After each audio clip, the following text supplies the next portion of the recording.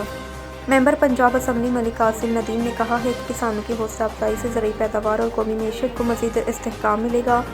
حکومت پنجاب نے زراعت کی بہتری کے لیے متعدد پروگرام جاری رکھے جن میں کسان card, green tractor scheme, tube wells کی سولرائزیشن شامل ہیں۔ ایم پی اے ملک محمد ارشد نے کہا کہ وزیر اعلیٰ پنجاب مریم نواز شریف کی قیادت میں حکومت پنجاب جدید زرعی ٹیکنالوجی کے فروغ اور کسانوں کی فلاح و بہبود کے لیے عملی اقدامات کر رہی ہے۔